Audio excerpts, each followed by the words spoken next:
Baiklah, di sini saya akan menjelaskan materi mengenai gambaran pendidikan di Indonesia dan memahami dasar hukum penyelenggaraan. Yang pertama ada gambaran umum pendidikan Indonesia.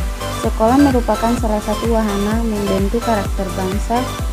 Sekolah juga merupakan ruang utama di mana tunas-tunas muda harapan bangsa berjuang dan bersaing untuk mendapatkan pendidikan yang layak sehingga mampu bersaing di kancah global. Seiring dengan perkembangan zaman dan kebutuhan tentang di bidang pendidikan semakin besar agar mampu menyiapkan peserta didik untuk mampu bersaing di kancah global.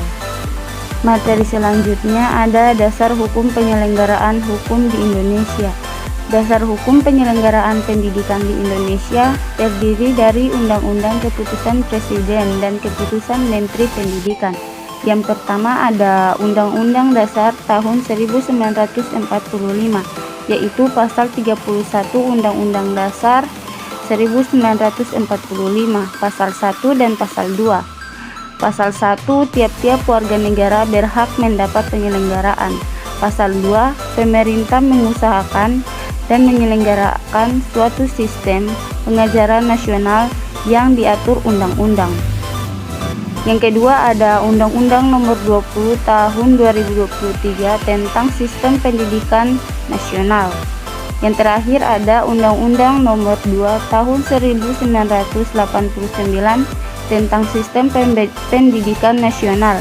Lembaga tahun 1989 Nomor 6. Tambahkan Lembaga Negara Nomor 3390. Selanjutnya ada pengertian dari kebijakan. Program prioritas Departemen Pendidikan Nasional tahun 2006 mengacu pada arahan Rencana Pembangunan Jangka Menengah RPJM Nasional tahun 2004 sampai 2005. Secara operasional, Rencana Strategis Departemen Pendidikan Nasional tahun 2005 sampai 2009 dijadikan dasar untuk kebijakan pendidikan nasional tahun 2006.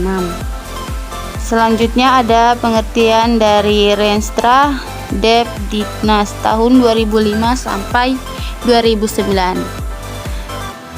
Renstra Depdiknas tahun 2005 sampai 2009 merupakan suatu dokumen kebijakan registrasi Depdiknas yang mengacu pada RPJM nasional dan berfungsi sebagai acuan bagi penyusunan registrasi unit utama UPT pusat yang ada di provinsi, Dinas Pendidikan Provinsi, Dinas Pendidikan Kabupaten Kota, dan satuan unit pendidikan teknis termasuk perguruan tinggi.